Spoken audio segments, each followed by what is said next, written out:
Hello and welcome to After Scientology, Straight Up and Vertical, the weekly show where Tony Ortega and I get together and go over the week's events in the world of Scientology as reported on Tony's Substack. You can see the address right there on the screen. Tony, welcome back.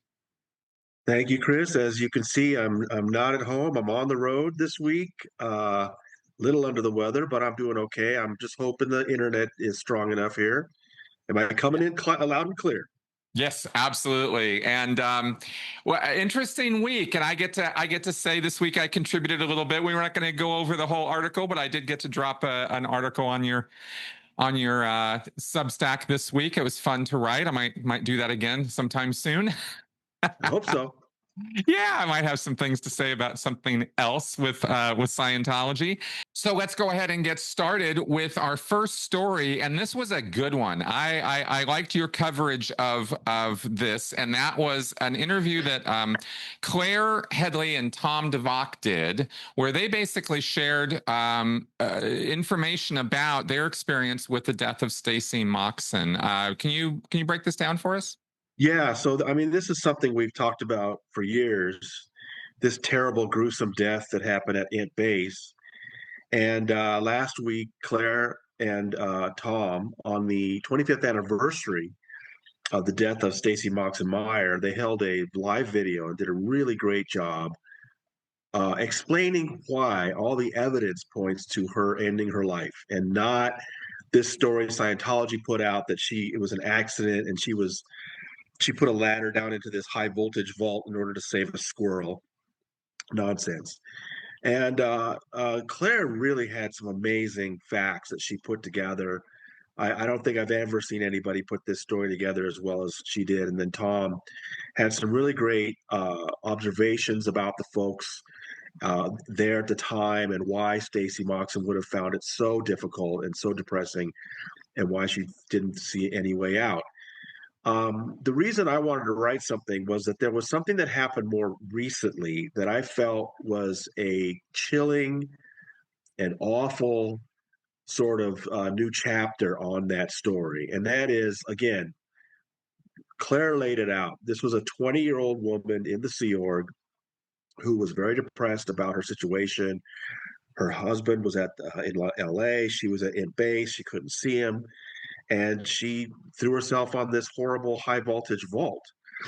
And one of the things that Claire pointed out was that Stacy's parents, Kendrick and Carla Moxon, excuse me, sorry, and she pointed out that her parents were Kendrick and Carla Moxon, who were both named unindicted co-conspirators in the Snow White program. That raid took place in 1977. So, as Claire put it so well, she said that Stacy's parents were doing Scientology's dirty work before she was even born. Correct. Well, those of us, I've run into Kendrick Moxon a few times over the years. This guy is such a miserable little soldier for Scientology. He's a lifer. He's an in-house attorney. They give him some of the most repugnant jobs to do, and he'll do anything for them.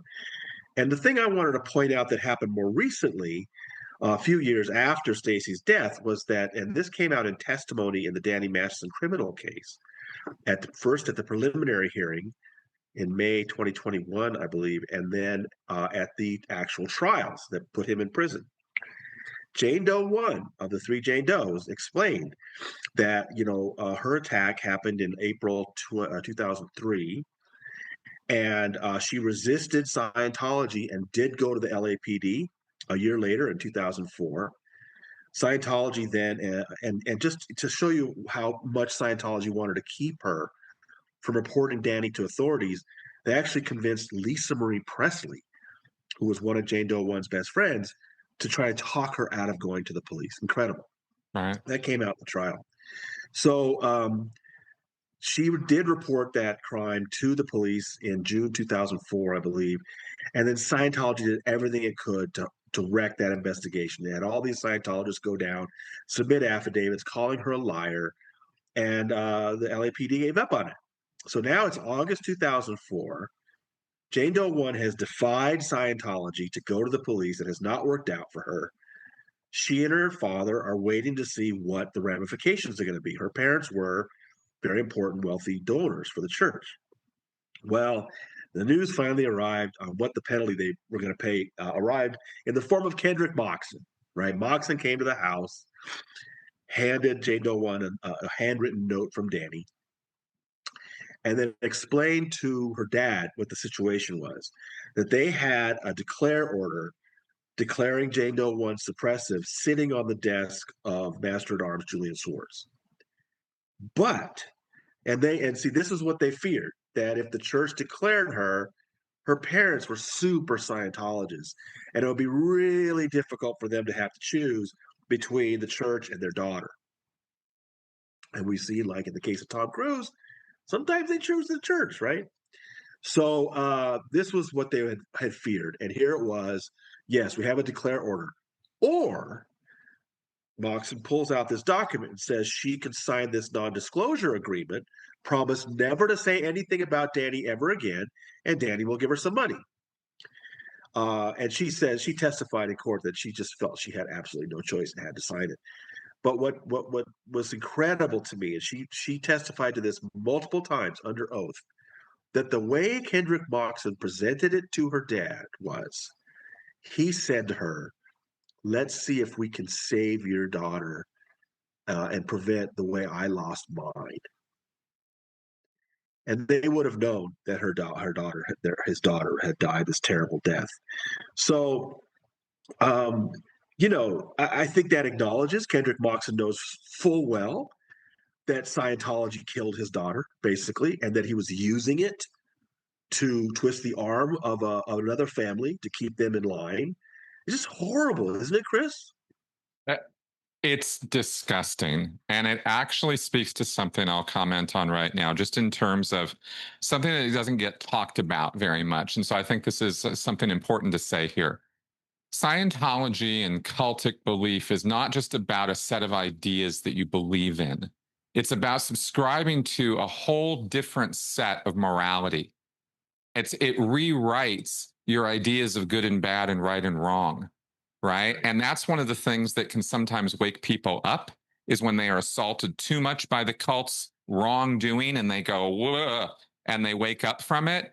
Or you get a Kendrick Moxon, right? A man who will double down, triple down, quadruple down, because for him, the morality that he operates on is Scientology is the core of my existence, and without it, my life has no meaning.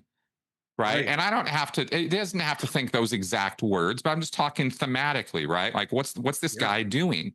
And this is where Tom Cruise lives.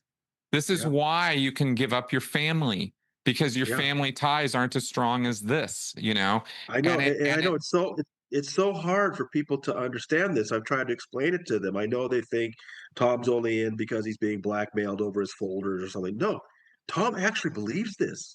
Yeah, he really does believe that Scientology is the only hope for mankind. That's right. And they'll do anything. He can't understand. He can't understand why you're not in Scientology. That's the thing that shocks him. That's right. That's exactly right. And so for Kendrick, as sick as this is, right, his daughter's death and his acceptance of their, shore story is a mark of loyalty to a belief set that is going to save mankind and save him and whatever other, core values align with him around that. And that's when we talk about destructive cults and we call this group a destructive cult, that's what we're talking about.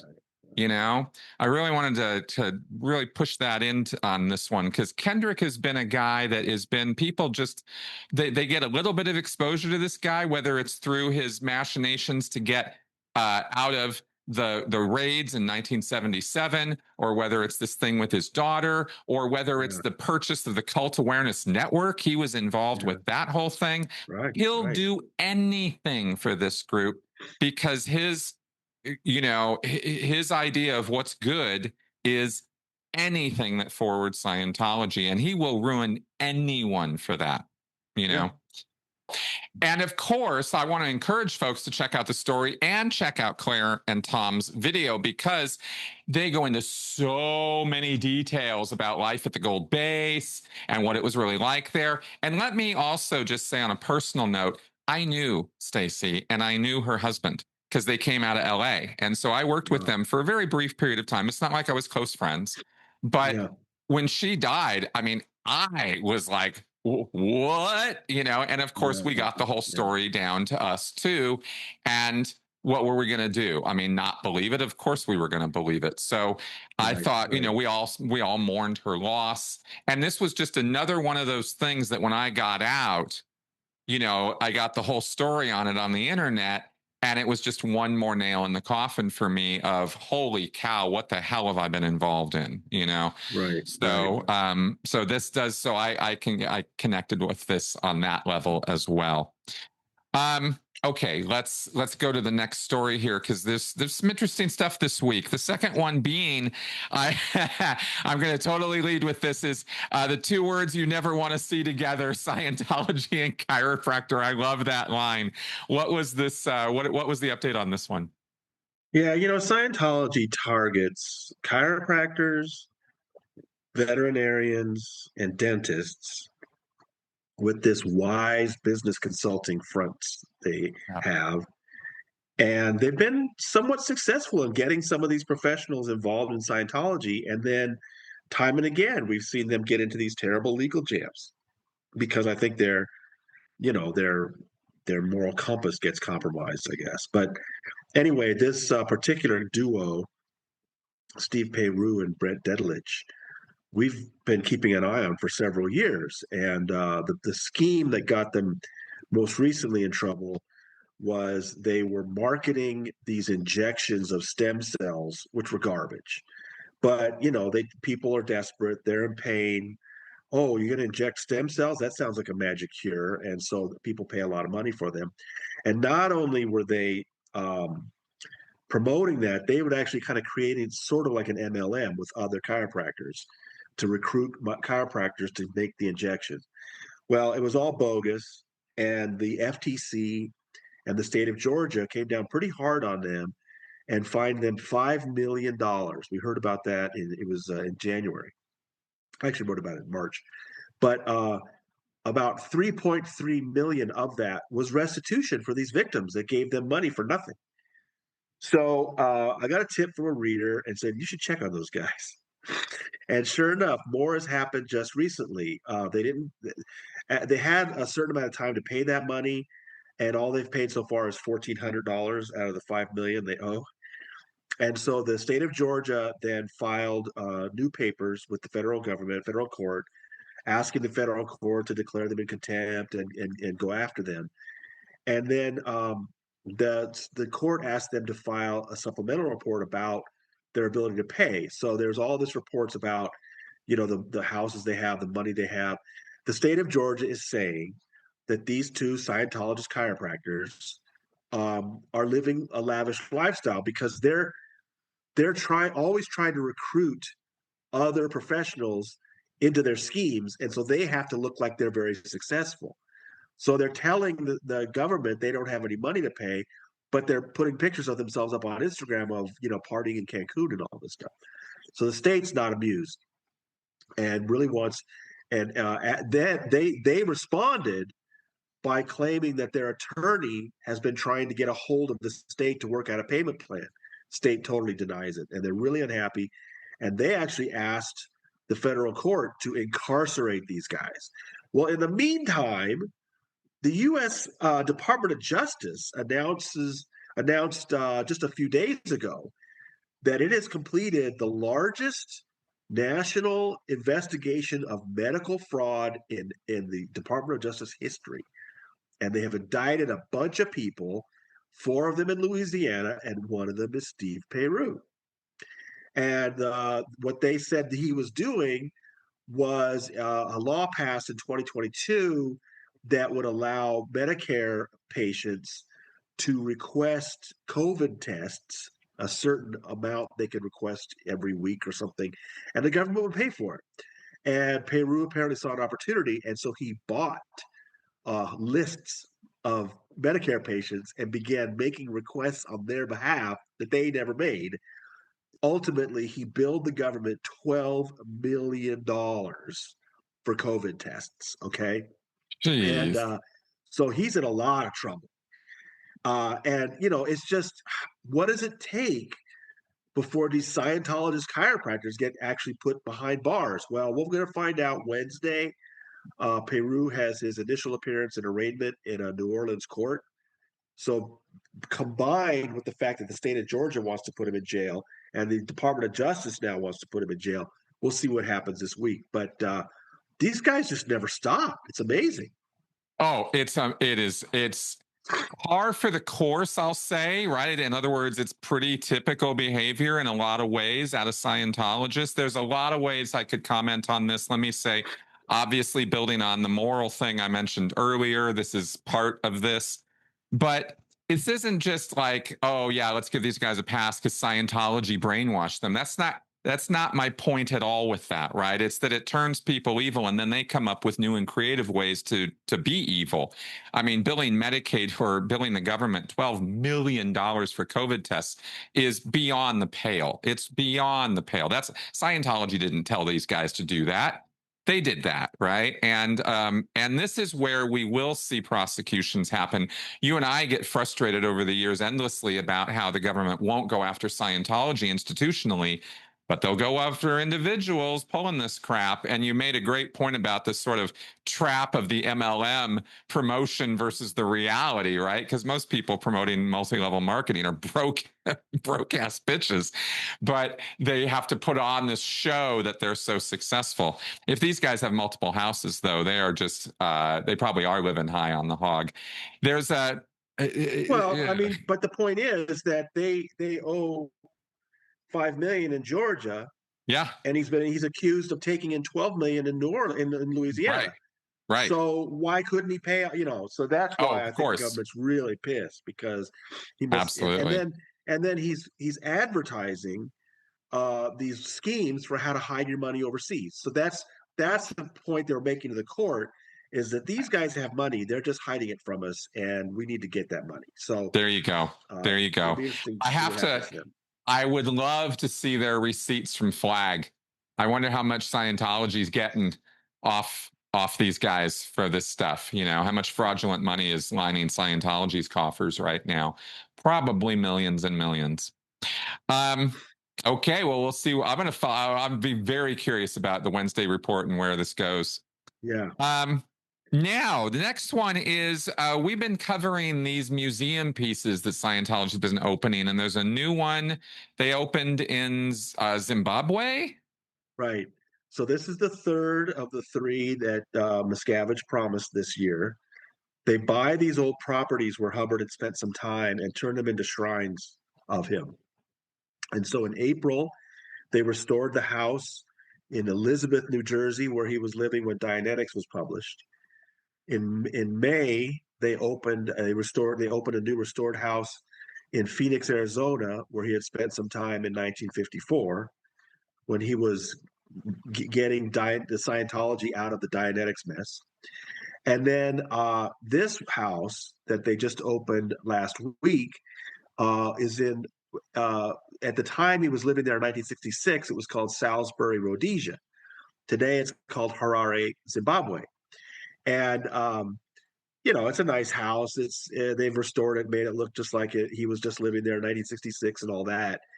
But what I found especially interesting about this one compared to the other two was that in Elizabeth, New Jersey, he had his book coming out. He was looking forward to getting something going with Dianetics and all that. In 1954, he had survived bankruptcy and he was getting Scientology and Dianetics unified and all that. What was he doing in Rhodesia in 1966? Well, that's really interesting because he left Washington D.C. in 1959 because he knew he was under investigation there.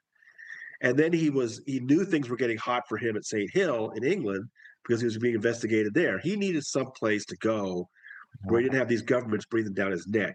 He thought he could go to Rhodesia, of all places, and saunter in there, go on a charm offensive, and become prime minister, and make Rhodesia the first Scientology country.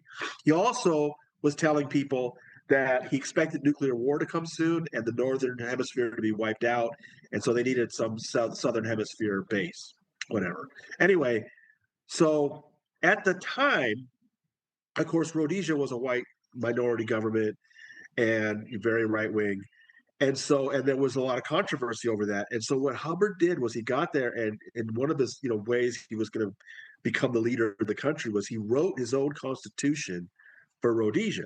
That's famous. I mean, today, that's one thing you know about Hubbard is he wrote this constitution for Rhodesia. And Scientology brags about it. To this day, the Church of Scientology boasts that L. Ron Hubbard wrote this wonderful constitution for Rhodesia that was going to make it all about equality. And he was, it's garbage. Chris Owen, the historian, really dug into it and found that what he had proposed was a very weak lower house, sort of like our House of Representatives, and a very powerful upper house like the Senate. But you could only vote for senators if you owned land, spoke good English, had money in the bank. In other words, he built into it the white supremacy. That was going to be his constitution. And it's amazing that today Scientology pretends it's otherwise and that Hubbard was some great equalizer.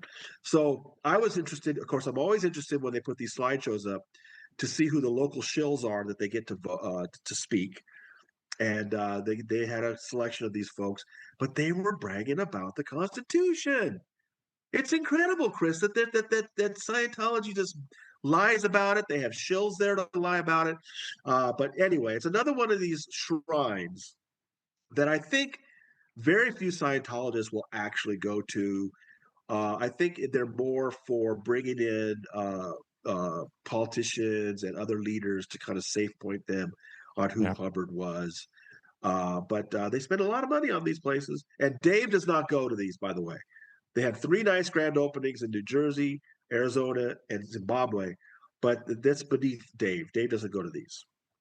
No, these are beneath him. These are just little PR area control outlets. This isn't like an org or something, right? Right. Yeah, exactly. Where the big guy has to come out and lead his religious crusade.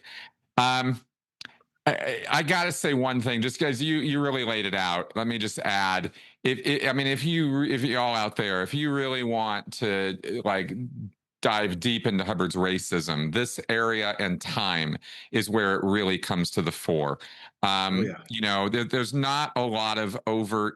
I will say, from the experience of Scientology, there's not a lot of overt racism built into the dogma of Scientology. But where it exists, it is here. It is in this time period. It is in Hubbard's efforts. And let's not forget that he actually believed he was a reincarnation of Cecil Rhodes. Right. And this was also an expedition to dig up Cecil's buried treasure. So Hubbard was endlessly, this is Hubbard a la Joseph Smith of Mormon fame, right? Is looking for the buried treasure. It's just these wild, weird things that you're like, really? Yeah, really. Hubbard was that guy. So this is the shrine to him in that region. And you're absolutely right about that Constitution. They lie and lie and lie. It is presented, in fact, let me share with you. It's presented to Scientologists as, well, Hubbard was going to have one man, one vote, see? So everybody was finally going to get empowered. And the whole shell game of the upper and lower houses is conveniently ignored. So there you go on that. Now, this is a bit of interesting. I would encourage people to check this one out. This was the Muscavage deposition. Tell us about this one. So I've had this for quite a while, and it's unreadable because it's this lengthy court document in all caps. But at some point I thought, I bet people would like to see this. I want to make it in a more readable format. And I had been working and working and working to transform it. And I'd kind of given it up. And then Patty Moyer, just last week, asked me about it. She said, I heard some people saying, it is true. Scientology does everything it can to keep David Miscavige out of court cases, and especially to keep him out of depositions. Mike Ritter used to tell me, he said, they know that if he was ever in a deposition, it'd be a disaster for them. So they tried very hard. And so it kind of was going around, I guess, last week that Dave has never been deposed. And Patty contacted me. She said, "I think that's untrue, right?" And I said, "That's exactly true. I knew that Dave has been deposed at least twice. Uh, this case with the Ben Croydon lawsuit of 1982 or 1983, but also in a case involving Keith Henson and Grady Ward. That one I've not been able to get a copy of, and it may be sealed. But this one, in the Ben Corder case, I've had, like I said, for a while. And when Patty asked about it, I thought, okay, I need to finally get this thing put together. I knew, look, it's 83,000 words. I know some people would think I'm crazy posting the whole thing, but it's an important document. And I think it's important to see, because we all wonder what it would be like if David Miscavige was deposed under oath. Well, here's what it's like. He's a total obstructionist. He's fighting every question. He's got 4 attorneys that are jumping in and interrupting and raising ridiculous objections. And he's so disingenuous through the whole thing. Did you graduate high school? I don't know what you mean. Yeah. I mean, it's just like, yeah. Yeah. And it's just, he's just, he can't answer a question straight. But it is fun because she does get him to admit some things in some pretty interesting details. If you're not sure about some of those, his earlier history, it's in there. I know it's super long. I've talked to some people that have managed to get through it. It took them days. Just keep in mind, I had to go through that thing like 4 or 5 separate times just to get all the typos out. It was a lot of work, man. But I think Yeah. it was worth it. Yeah, I think it was worth it. It is interesting to me to see how he would handle these questions. I mean, one of my favorite things is fairly early on when when Toby Plevin was the woman who was the attorney for Ben Corydon. And real quick, the story about Ben Corydon, a New Zealander, I think he was actually born in Europe, but at one time he was running the most lucrative mission in the world in Riverside, California. Yep. Became disillusioned, took it independent, then just stopped doing Scientology. So Scientology at that time tried to seize his building, which he had purchased. So he had to take them to court, and they fought this 10-year battle over that building, and he won. Well, in that case, he got the opportunity to depose Miscavige, and his attorney Toby Plevin was asking the questions. So I mean, but early on, for example, this is 1990. David Miscavige is 30 years old. Um, and it's only 4 years since Hubbard died. And so at one point, and the story that all Scientologists were led to believe was that Hubbard had left his body voluntarily. So I just thought it's significant that early on in the deposition, she was asking him about his history at ASI and RTC, and he just casually says, "Well, L. Ron Hubbard passed away on January 24th, 1986." I'm like, "Whoa, there it is." David Miscavige is saying flat out, L. Ron Hubbard passed away on January 24th, 1986. So, I mean, I don't know how many Scientologists to this day still go by that story that Dave told everybody at the Hollywood Palladium that Hubbard had voluntarily left his body. But under oath, he admitted that L. Ron Hubbard passed away on January 24th, 1986. So that's just one of there's many little gems. If you want to go through it, take your time, take it in chunks. I think you will be rewarded. There are some interesting moments, and it gives us some idea of what it would be like if he was deposed today. Very much so. And obstructionism is absolutely the word to use because it is really frustrating. Because every single question you're having, basically, as you mentioned, like 5 guys jump in to play defensive tackle, again for Miscavige, so that he doesn't get hit by these questions or have to answer them. And I got to tell you, watching a dude who isn't even a high school graduate sit there and go, "I don't know what you mean, by high school education." I mean, like, dude. I mean, it's just such a waste of everyone's time, which of course is the point, right? Yeah, Just exactly. drag it out, right? Right. Even, I mean, arguing about commas, arguing about everything they can. If Scientology's religious or legal tactics were personified, that depot is where you see it all. I mean, another one of my favorite moments is he had gone from chairman of the board of Author Services (ASI), which was Hubbard's literary agency, to then he became chairman of the board of RTC, Religious Technology Center, which is really the controlling entity of Scientology. And she asked him, when you were chairman of the board at ASI, did you appoint yourself chairman of the board of RTC? And he said, no, of course not. That's ridiculous. And so she said, so who did appoint you chairman of the board of RTC? He said, the RTC board of trustees. Well, who's that? Norman Starkey, Lyman Spurlock, and myself. Bingo. Bingo. So, yes, exactly. So, of course, he appointed himself the chairman of the board. But it's just, there's moments like that that are just precious. And you gotta wade through a lot of infuriating obstructionism, but there are some wonderful moments in there. Absolutely. Yeah. Again, guys, check it out for yourself. You'll see exactly what we're talking about. All right. Now, finally, let's wrap this thing up by jumping across the pond as we do and wrap up this UK City Council protest thing. They issued their findings this week. Yeah. Yeah, so Alex Barnes Ross has been locked in this battle with Scientology and the Midsussex District Council. Scientology had asked this regional council to enact a drastic protesting ban outside of St. Hill Manor based on this law called the PSPO. And over the last 10 or 11 months, this district council had very carefully considered this. They observed the 2024 protest out at the IAS. They took testimony from police. They took testimony from Alex and other protesters. They talked to people at Scientology. They really careful. Hey, it's Scientology. You got to be careful and do this right. Okay. So ultimately, especially when you look at the testimony of the police that are all like, this is a totally peaceful demonstration. What's the problem?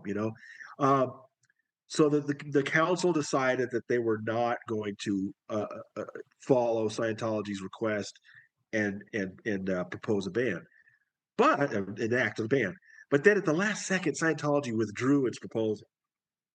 Yeah, we talked about that last week that it wasn't going to stop them. So on Monday they had their district council hearing, and the lead counselor Robert Eggleston very carefully went over the material with the staff and explained why, both sides had agreed to a code of conduct. There's no reason to have a ban, and he said, so I'm recommending that we not vote for a ban, and ultimately they did vote 4-0 not to do the ban and just have things status quo. But then he said, listen, I want to add something though.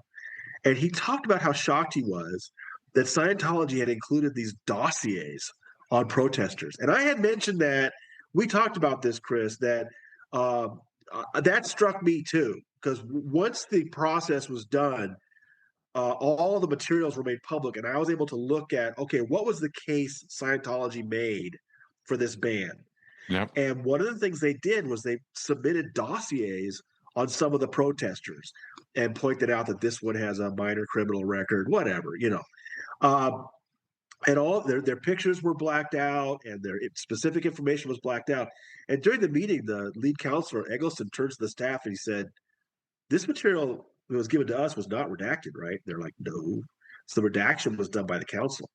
And so at that point, Eggleston was like, I don't understand why they think this is appropriate. He was really pretty pissed off that Scientology would submit these dossiers, which he said was a breach of data laws, right? You can't be spreading around people's personal information like that. And he encouraged Scientology to report itself, which I don't know if they're going to do it. But anyway, just a wonderful moment that Scientology took something that was, just requesting the ban was probably kind of ridiculous. But then to yank it back at the last second and then submit these things, I mean, the whole thing just looked terrible for them. And I hope that politicians in that area have learned something about Scientology's methods. I hope they've learned something. I think this district council certainly has. I think so too. This is a bit of a difference from how the Clearwater City Council, for example, has dealt with Scientology over the years. And also this speaks to the difference between Europe and the US on a very important issue, which is this data collection and public notice laws over there. They respect rights to privacy over there a hell of a lot more than we do here. And there's plus and minus on that. But when it comes to how Scientology operates, remember, they are a secret intelligence operation. They are collecting information on their members of incredibly sensitive information, and they keep it in files. And then they go investigate people who investigate them, and they Well, get all that's this the thing stuff, is, right? right. What's the point of these data laws is Right. that you don't want the information misused. Well, for Scientology, that's a sacrament. I mean, Exactly. you not only gather information on everybody at your in Scientology, every Scientologist, but then you definitely use it against them, right? So, I mean, Exactly. these kind of laws had a bad actor like Scientology in mind. So it would be nice if they finally got some good scrutiny over it. Oh, absolutely. Because this is adjacent to, I mean, this rubs right up against something that I'm kind of waiting to see happen, because it's over. It's going to have to be, the battleground's going to have to be in Europe. But the very existence of those confidential pre-clear folders and ethics files, and the fact that the church has legal documents you got to sign saying that stuff ain't yours and you have no access to it, that's going to run right up against those laws they're passing over there saying you have Yeah. full right to your information. So that's a case waiting to happen, and it's going to be a European case. And it could absolutely ruin Scientology's, as you mentioned, it's a sacrament to them. It's literally part of how they put their of how they operate their system. So it would be wonderful to see that. This is just touching on the fringes of that right now, but hopefully Right. somebody will jump on that. So there you go. Those were our stories for this week, Tony. I want to thank you for breaking this all down for us this week. Do you want to give us any kind of preview of what might be coming up? Yeah, I'm going to get over this cold this week. That's the spirit.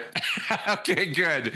Good. Well, you have a good time out and about this week. And folks out there, I'm putting the address for Tony's Substack right there on the screen for you. Go to it, sign up, get your notifications, check back in with us on Mondays for the breakdown. We will see you guys next week. Bye-bye.